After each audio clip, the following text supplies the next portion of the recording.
So one thing that you may or may not notice, depending on just how large you're aiming on becoming. So anybody that's already like freakishly big knows what I'm talking about, but maybe not even freakish, even just kind of regularly like getting kind of big.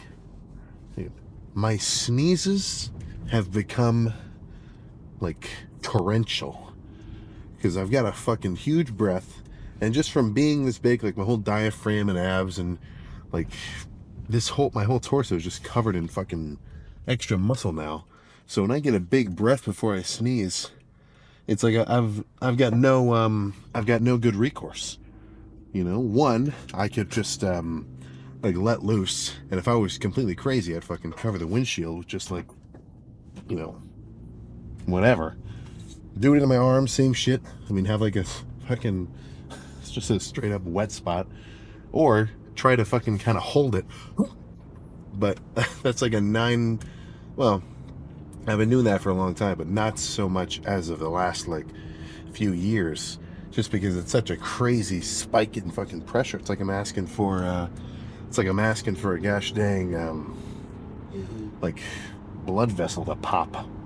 But just a little something. So the other reason I say that is because 3 seconds before I hit the record button, I just had like a massive fucking sneeze. But plan for tonight, with today's back day, there will be no bent over rowing. I can say that with certainty. Now that's for 2 reasons. For one, my quads are still like wrecked from the last leg day, and it's not because the last leg day was like the most insane effort I've ever done. It was really because I did those 3 sets of machine leg press, very deep, very slow, with like pretty reasonable fucking reps, like upwards of almost 20 or so.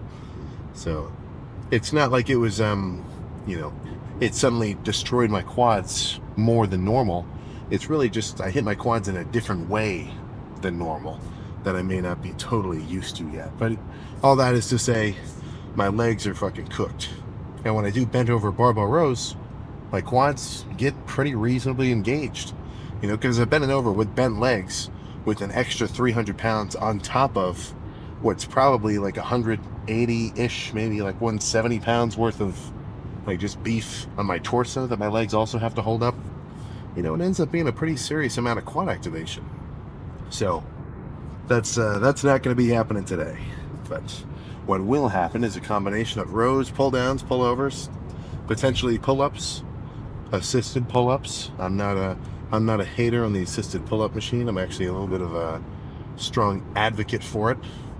And if you've never done it, you might not be missing out like crazy. It's not magical, but if you're not doing it just because you say, "Oh, I don't want to do assisted pull-ups. I can just do real pull-ups," you're missing out. An assisted pull-up versus a real pull-up is a completely different movement, because with an assisted pull-up, you can focus so much more on getting a real contraction and trying to feel your scapula, like your shoulder blades, actually stretch out and then come back in, which that's sort of something it's hard. It's not the easiest thing in the world. But if you can kind of visualize how your back and whatever muscle you could be training at the day, if you can visualize how it's going to be moving around and stretching and like contracting and like what's where, I think that's going to give you a pretty reasonable advantage to somebody that doesn't. Because somebody that doesn't, let's say they're not really thinking about their biceps, they're just trying to think like, okay, bring the weight up, bring it down, bring it up, bring it down. They don't have that same kind of almost fucking intimacy with the weight that you get when you're really trying to manually contract a targeted muscle. So if you find yourself being a little bit mindless, maybe look up like at least on a back day, look up some back anatomy, see how your lats tie into your shoulder blades and your traps, and try to kind of imagine it when you're moving around. Like even right now, I feel like just moving my shoulders back and forth, I can feel my shoulder blades opening up and closing back together and moving up and down and like rotating and stuff. And it's kind of just a meathead sort of thing. But if that's your shit and you're trying to get a bigger back, then having a little bit more of an understanding of even how it's really working, because you can't see it, it's not like your chest, it's not like your legs where you can be doing leg extensions and look straight at them. I mean, you got no visual like cues to aim for when you're doing back. So having a good kind of imagination of how it looks and where things are tying in and what different angles, that's going to do you some good. And then of course throwing some straps into the mix so you don't work your forearms too much. Dude, sprinkles, caramel, plus a cherry on top. Perfect back day. So let's just get in there and make this one happen. I've been starting my last few back days with very lat pull downy kind of focus movements. So in the spirit of changing it up, which I think is always a pretty damn good approach for whatever workout you've done, like look back at the last 2 or 3. Have you been doing the same kind of patterns? If so, dude, flip this shit upside down. So some upper back kind of focus, trappy sort of rows will be perfect now. As long as I can find a, there we go. Moderate rep pace. Not too slow, not too fast.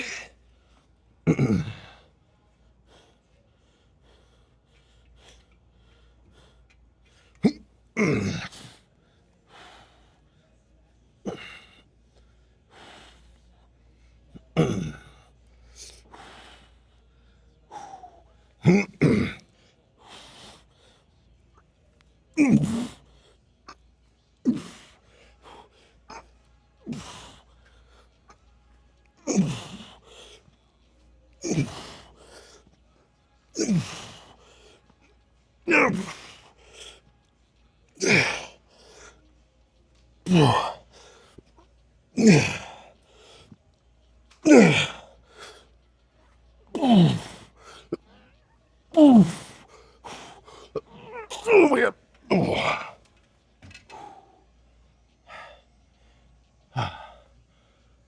One more minimum. Woo. Real fucking kind of mid-trap activations with this. Exactly what I wanted.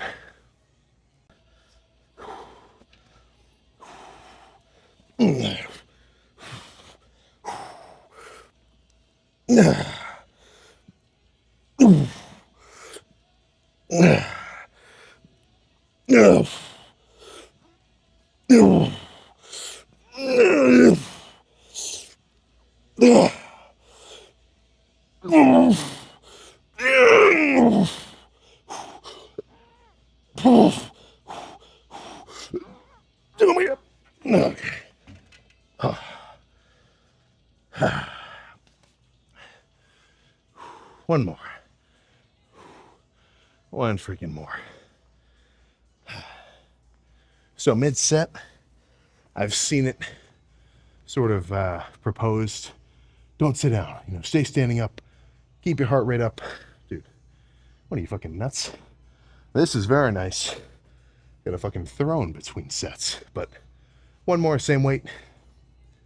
Potential for a drop set. No. No.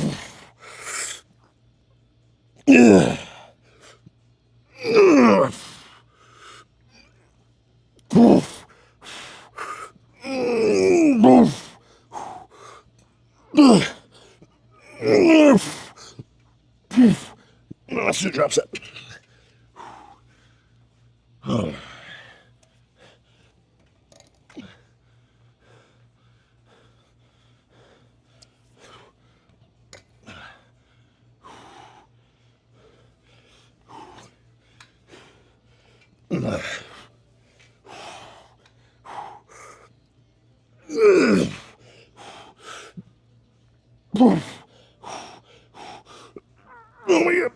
Okay.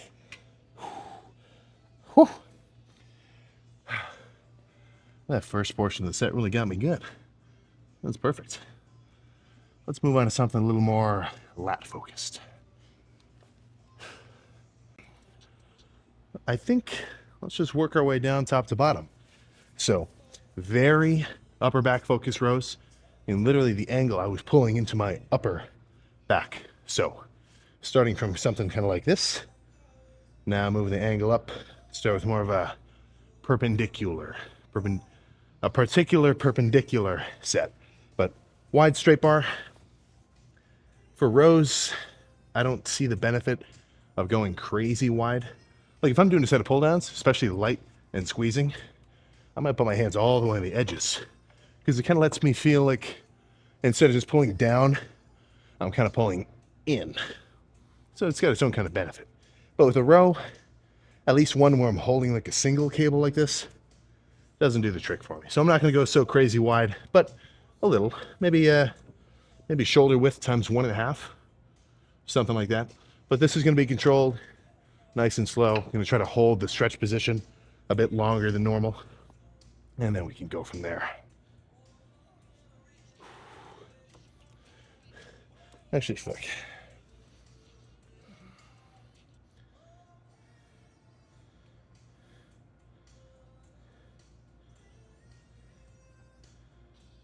Yeah, there we go.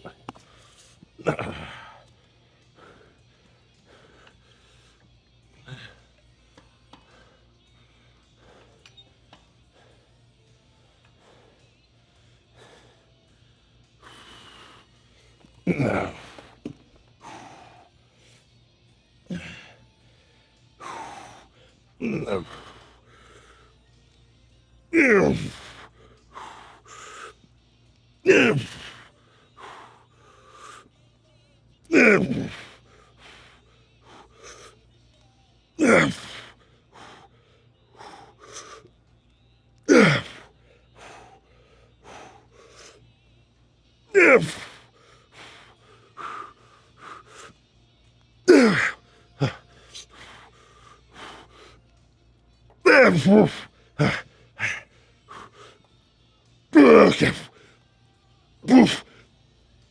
Okay. One more like that. Oh, that was really good. Woo. Yeah, that was actually extra good, even better than expected.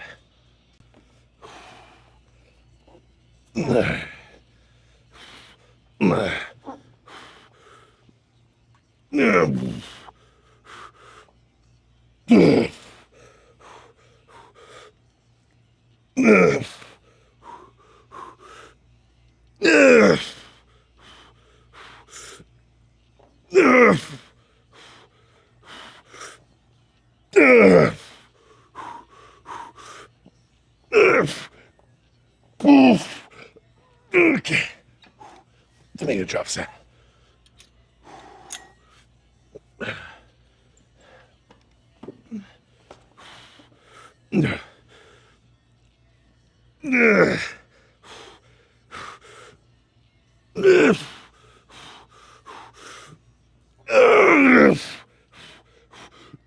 Oh my gosh. Oh. Woo. All right. I think let's grab this.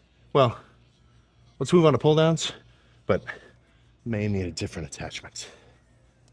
May need a new handle. Same style as those rows.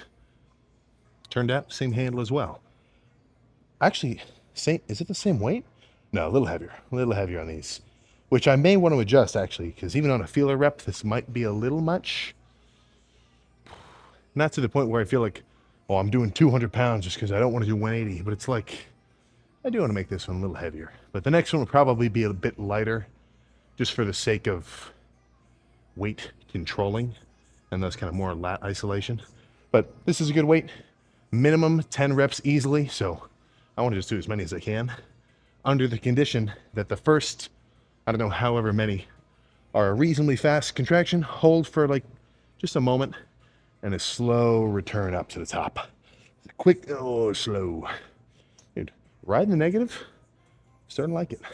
And it's kind of tricky because, you know, with anything too, it's very easy to just like hear good advice, but not really listen to it. You know, I make this analogy all the time. You can tell your kid 100 times not to touch the stove, and he's only going to really understand it once he burns himself. So, starting to enjoy a much wider variety of sets, and I think I'm also starting to enjoy the gains that come with them. But let's get amped up to "Contemptuous" by Motionless in White. Fucking love this song.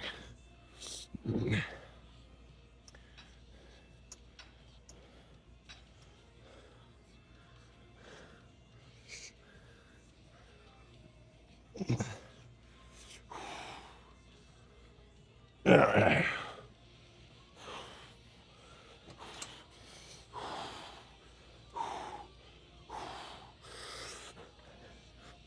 No.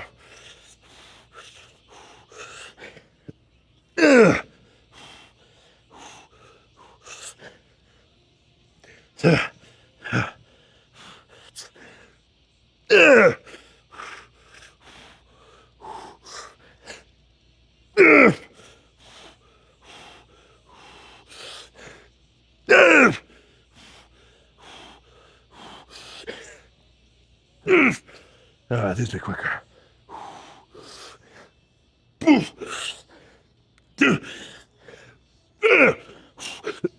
Okay. Yeah, that was a good weight. One more, exactly the same. Ideally, a little more intense.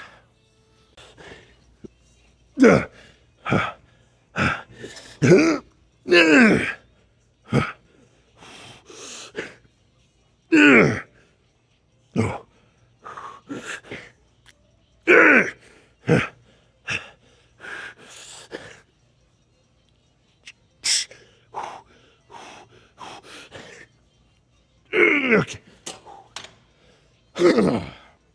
All right. So, this set is not over. I'm just going to take a few seconds, get a little more kind of blood flow in my back, and then come back and do some nasty kind of just pump reps. And by pump reps, I just mean faster reps. So, do I have a crazy scientific reasoning behind a few second gap in the middle of a set? It's just some rest pause. If I try to do that set with no rest, I might get 5, but now I can get however many I'm about to. But this only counts as 1. Come on. Yeah. Yeah.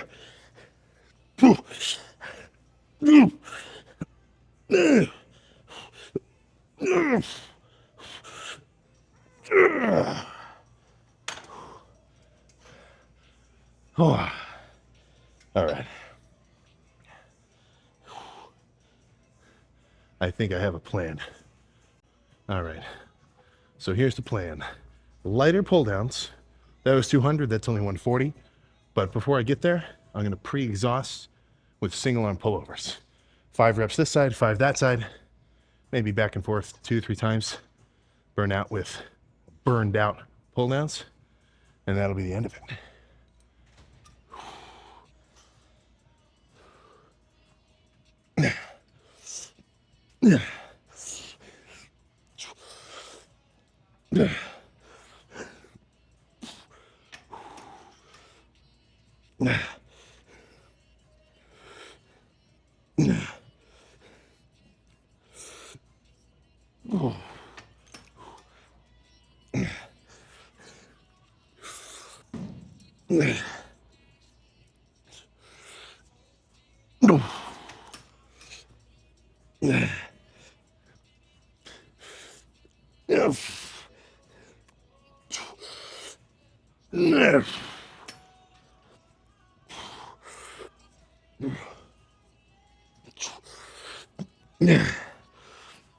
Okay, one more.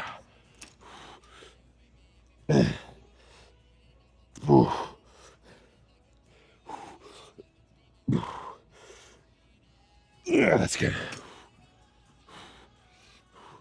Very wide grip on these.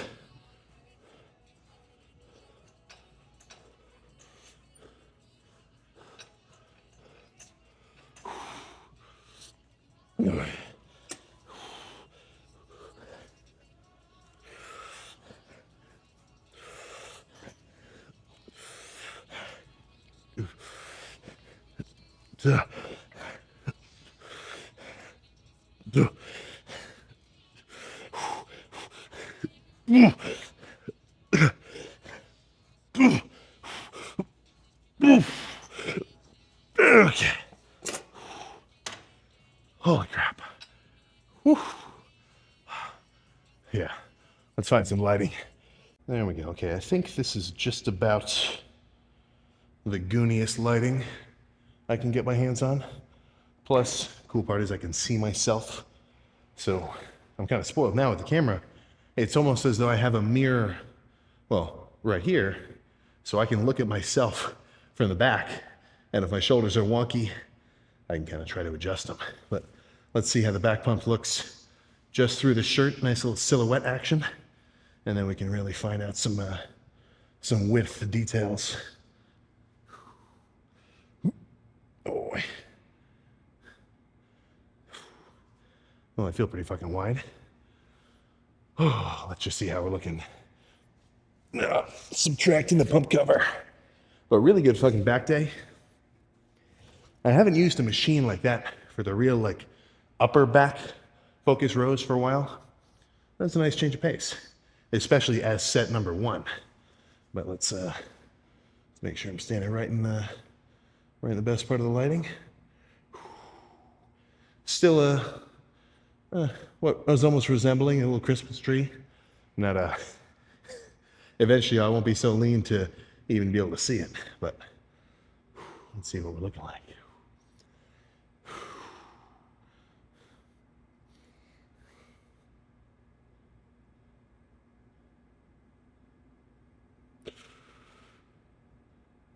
Oh.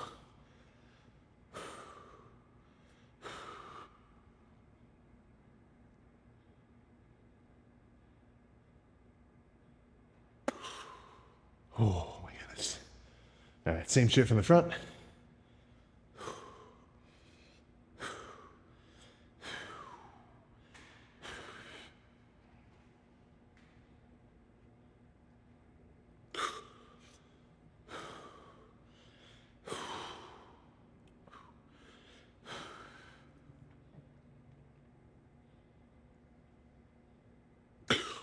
Oh. And with that, back day complete. Now my primary prerogative, or primary directive, that's what I was trying to say. Let's go get some fucking grub into my system. There we go. Back done. Gas pumped. I'm ready to go home, get some sleep, and repeat tomorrow. Except it won't be back day. It'll be hopefully, and I don't really have to hope, I kind of know it, nasty arm day. I need to, on the back end of things, I need to find a different noise reduction method in the car. When I'm just driving slow like this, you won't even notice, but like when I'm on the highway and I'm actually kind of making a ton of car noise, if I try to cancel it out, the audio gets a little choppy. But if I don't, then it's just a constant. So I need a little in-between method. That's what I need to find.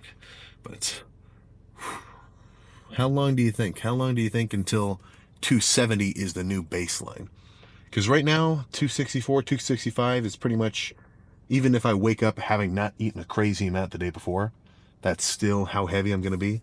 So my new kind of baseline weight is what I'm always sort of judging how heavy I am based off of. Because if you're always looking for like that 1% day where you were extra heavy, then you're really not actually tracking your own progress, you know? Because if I stayed up crazy late and had a ton of food right before bed and only slept for like 5 hours, when I wake up that next morning, all that food is still in my fucking stomach. I've got an extra 5 pounds of food. And if I step on the scale, oh man, I haven't eaten anything yet today, and I'm 230. Holy crap, I'm getting huge. But really, you just got a bunch of fucking, grams of like steaks and carbs and oatmeal or whatever else you've been eating in your stomach, which isn't legit fucking weight. That's just fluff. So it's a much better method to kind of track your sort of overall kind of lower baseline of how heavy you are if you're in a bulking phase, if that's what you're kind of get into, which I feel like right now is kind of one of the best times too. It's it's very typical that the majority of lifters are going to be swayed by the seasons to decide whether they want to be in a bulking kind of softer phase or a lean dieting kind of cut down phase. Primarily being, if it's summertime, I want to be dieting. If it's wintertime, I want to be bulking. I've never really fallen into that too much, because it's like I don't want to let something so arbitrary as what time of year it is decide what the best case scenario for my lifting sort of approach is going to be. But for anybody that is, look, man, summer's winding down. You're not going to the beach anymore. We're in August. Fall is approaching. When is the actual like last day of summer? Like technically, when is it? Has that already happened? Is summer already over? It very well may be, but something to actually wait. What am I saying? August? It's September. Yeah, summer is far past over, dude. Come on. So I know I reference this a lot. Even all like usually New Year's kind of first couple months of the year, usually the 6 month mark, any kind of milestone of time, I'll bring this up. But you can really say it whenever, because there's a lot of characters out there, and I'm sure you know them. You probably heard it from some guys who have kind of talked some smack, like not disrespect, but kind of gotten into, dude, I'm locking in this summer. You're not even gonna recognize me, bro, dude. I'm about to really get into it. I mean, I've heard it a million times, and the unfortunate thing is the guys that say that the most and the guys that post about that the most, they're the ones who I never see actually make it happen. It's and I think it stems from kind of a self. I don't know. We're getting a little bit psychological here, but anybody who's really making gains doesn't need to tell the universe that they're gonna make gains. They don't need to like put that energy out there, because it's almost like if you're not guilty, you have nothing to hide situation. So the guys who are talking the most, it's like, dude, I'm gonna do this. It's almost like they're trying to convince somebody else that they will, because they almost have a doubt that they think they can, and that's not to dog on anybody who's like that for this current given moment. Anybody can make a I'm gonna lock it in this year, new year, new me kind of TikTok edit and be totally fucking valid. But the point which makes me get a little bit from like, oh man, or what makes me change my mentality from like, okay, yeah, fuck yeah, man, get after it, to, yeah, all right. I wouldn't say this to somebody, but when I'm seeing these posts, I'm like, yeah, sure, man. I mean, I've seen like, don't forget, in the realm of social media, dude, I got my eyes open. I've said this a couple times. If you're posting anything fitness related, odds are the hours that I've spent fucking scrolling on my phone, which I need to work on, but but out of those hours, I've probably seen hundreds of thousands. Well, maybe not, I don't know. Easily thousands of different kind of lifters of varying levels of progression, beginner to experienced to intermediate to whatever. And I see them for a reasonable period of time. And if you see somebody in the same state for years on end, but they're constantly talking about how hard they're grinding and how hard they're working and how hard they're trying to adjust their training to continue to make gains, it's kind of a boy cried wolf situation, So we're 9 months deep. 75% of the year has just disappeared. Now I'm not going to say it was valueless, of course. Like if somebody didn't work out for 9 months, that doesn't mean like, oh, I'm a total fucking failure. That's not what I'm trying to say here. But what I am trying to say is, for someone who wanted to have done it, if January was about to roll around in 2023, and you had an itch and you had kind of this motivation that, I'm going to make it happen this year. I know I want to do it, and I know it's going to I'm going to enjoy it once I have. Achieving anything kind of gives you a certain satisfaction like that. What really kind of disappoints me, and not like you need my approval like I'm your dad or anything, but what I just hate to see is when guys say that and then they just don't make it happen, because I mean, it's a fucking statement as old as time itself. Everybody wants to be a bodybuilder, right? And in the situation I'm kind of referencing, it's like nobody wants to really fucking do it, right? And that's the same with anything. Everybody would love to be a fucking rock star, but nobody wants to, practice the guitar in their room alone for thousands of fucking hours with no real crazy benefit until that end game situation. And that's a lot of things. Like you can, there's a lot of different ways to look at things, in a very kind of holistic approach. you should just try to enjoy every little moment of every little day, and like, breathe in, look at the clouds, and like, no matter what you're doing, be able to kind of have a reasonable baseline satisfaction. Like, oh, I'm alive. This is nice, But I'm no monk, so I'm not like that all the time. So, in the sense of kind of making long-term gains and progressions, like I think having a reasonable amount of ego is totally fine. But in a way, it's not a terrible idea to kind of gamify it. Like, thinking about things like that is a pretty solid approach.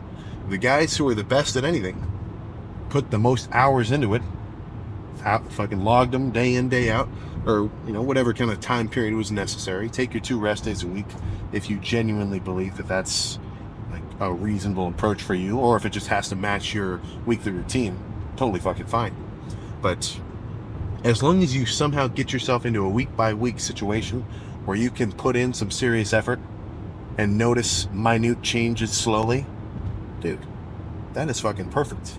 You don't have to be light speed off the get-go, right? Every dragster starts at 0 miles per hour before it gets to top speed. So getting comfortable with getting into a routine, I think, is the real underlying challenge, which kind of eludes anybody that looks at locking in as like such a drastic, life-altering move, and it kind of sucks because that's what's romanticized about it. It's for anybody, the non-lifter is who I'm kind of referencing now, but it's like, you're not really working out, you want to. The odds, and I'm not trying to dog at anybody here, but the likelihood that anybody is going to pull like a David Goggins here, where you're going to go from your 300-pound build to immediately like running 30 mile, well, not immediately, but getting into something crazy like that and having a complete black and white shift, like, that's just not how we're meant to fucking operate. So making kind of gradual changes and being able to see the benefits and be able to say like, okay, nice, I'm getting a little bit more locked in. That's what's more important. Because if you get outside of your comfort zone too drastically, you're not going to be able to keep it up. And I guess maybe if you're built different, then potentially. But for the most part, easing your way into something is the best way to actually set yourself up for kind of long-term results. So let's say you're not really working out very consistently. Make the goal for the next month, get in the gym at least 2 times a week. Maybe the month after that, okay, 2 times a week I can now manage that pretty well. Let's bump it up to 3. 3 is the new minimum. Let's make it happen. And then before you know it, dude, you're fucking lifting 5 days a week. You're tracking your macros. You're doing your cardio. Doesn't have to be on the cardio bike. Do a fucking 3-mile walk in the morning, or track your steps throughout the day. That's a method that some people really like. Personally, I like dedicated cardio, but whatever. And then, dude, before you know it, you're gonna be a fucking lifter. You're gonna be a full-fledged, muscle-bound, pump-seeking machine. But if you're too obsessed with that kind of end sort of state, or like late level goal, it's just, you're not going to get very much positive reinforcement on the way there, because the practicing part isn't that flashy. Not that it has to be or anything, but if you got a picture of fucking Arnold on the wall or something, or like that's your background, or you're looking up to any kind of high level bodybuilder, whoever, like, guys are like, dude, I want to get like that. It's I'm just kind of speculating here, but I feel like if somebody is constantly, oh man, fuck, I don't look anything like Frank Zane, god damn it, my legs aren't even anything close to fucking Tom Platt's, Jesus, that doesn't make any sense. It's not even it just doesn't even compute in my mind. It's like, why are you trying to compare yourself right now, having not done what it takes to get somewhere, to someone who did do what it takes to get somewhere? So that's where I find it's much more important to kind of emulate the routine, right, and the consistency, such that over time you can reach somewhere kind of crazy.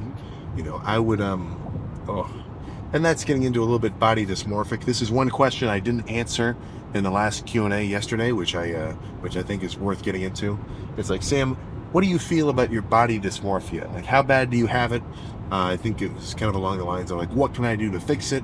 I'm sure I've got some kind of subconscious dysmorphia going on, I mean, anybody that tries to get to even less than my size, but my size and above, definitely has some kind of psychological switch, which has been flipped from normal. But for the most part, I never have any anguish. You know, it would. I'm sure it would be different if I had like a serious, like some kind of very serious event where I could no longer train or eat like I do now, and like I have to stay out of the gym for like 6 months. If I shrunk down to like 180, lost what would like somebody would say is, dude, Sam lost all his gains. I'm sure that would probably hit me kind of hard. But where I'm at kind of now, just looking at myself on a day by day, not really, you know. And I never really have. Like, if I get crazy out of my routine, but I can't even remember a time where I have done that. It's like even early days, which part of it is also you get a little hyper inflated ego about it. Like me doing a lat spread as a year one lifter. I'm like, when I was doing it in the mirror, like taking the picture of myself, I'm like, oh yeah, I'm the fucking shit. Dude, that lat spread is nuts. So there's a little bit of delusion at play, but no matter what can kind of separate you from somebody who's really like constantly tossing and turning about their what level of gains they have or potentially lack thereof of where they want to be. It's just try to ground yourself very solidly into reality, and understand the fact that, for one thing, everybody who's posting on Instagram are more than likely at least fucking around with the with like the lighting and the exposure and everything else. They're pumped, veiny, and extra lean. I mean, I'm a little bit guilty of that too. All my Instagram posts are when I'm dieted down and like lean and extra freaky. Like, I'm not going to do a side chest when I'm fully bulked and like just plaster that right on the top post. I do kind of do that too. But you got to understand, it's like, dude, that is a hyperinflated version of somebody who is already taking the gym itself to the extreme. So if that's what you're comparing yourself to, you got to understand that, like, that's not what they're looking like walking around all day. I don't look like I do when I'm fully pumped 24 fucking 7. But also, if you have a solid grasp of how much effort and how much energy and time you're putting into what you're doing, and you can tell that you have a trajectory that you're on, then if you know you're going to be bigger over the next 3 months of whatever bulking phase you're doing, then don't freak out if you got to get a little bit softer. Don't freak out if you got to add an extra 5, maybe even 10% of body fat onto your build for the sake of gaining some muscle. You just kind of have to take things as they are and not be too rough on yourself with that. Which is easier said than done, of course. But it's kind of the tragedy of the lifter, especially somebody who's made reasonable gains. Let's say somebody's a lean 180, but they want to be like a lean 190, maybe a lean 200. Like, main gaining to 180 lean for like a 5'10", 5'11" kind of dude, very feasible. If you start off as like just kind of a skinnier character, like 160, whatever, that is incredibly achievable. 2 years or less of serious lifting and hitting your protein and everything else. But after that, and 2, maybe 3 years or so, I kind of main gained for 3 years. But after that, I feel like bulking and cutting, at least not too crazily, within reason, isn't a bad move. So that's where you gotta look at yourself now. It's like, okay, I've got abs. I'm 180. My main gaining progression is slowed down or potentially halted. I got to change something here. And if somebody were to decide that a bulk was necessary, then what's going to happen is like, okay, I'm going to gain muscle, but since I'm eating in a surplus, I'm also going to store some of that excess energy as body fat. So I'm going to be a little bit softer. I'm going to be stronger. In my lifts, I'm going to feel extra pumped. I'm going to be strong. I'm going to not have to be hungry all the time. I'm going to sleep pretty good, at least for the most part. There's a lot of positives too, but it comes with some drawbacks. Now, on the opposite side of things, if somebody wants to diet down, a big kind of dissuading power that comes with that is, oh man, I'm going to be fucking starving. Oh, jeez, fucking, I gotta eat in a deficit. I gotta track my calories. Oh, gee, I'm gonna feel weaker in the gym. Oh, I just got 225 for 10. Why do I want to lose that? Oh my gosh. It's very easy to look purely at the negatives of things. So I think a lot of lifters end up getting stuck in a state of perpetual maintenance because they don't want to get fat in a bulk. And by fat I just mean put on any body fat. And they also don't want to lose their strength or have to deal with the with like the difficulty of a dieting phase. And then if you can't pick one or the either, or one or the other, you just kind of stay the same dude indefinitely.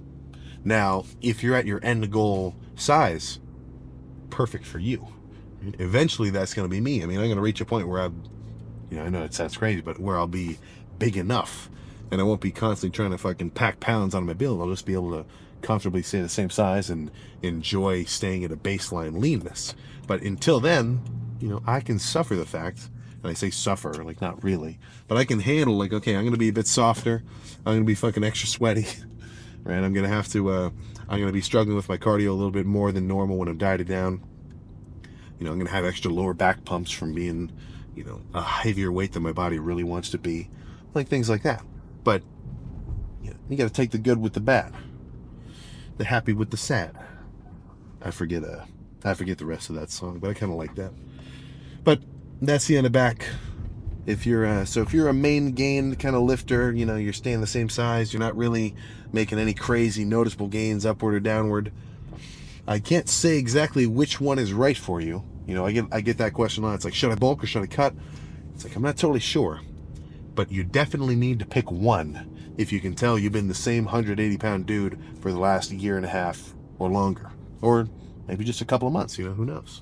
So, unless you can... oh, no, what am I saying there? But I was about to say, you got two options, right? Bulking or cutting. But there's a secret option, which is kind of the trick of the question, which is you could do nothing. And if you're not aware of this, inaction is always worse. Or no. Wrong action is always better than inaction.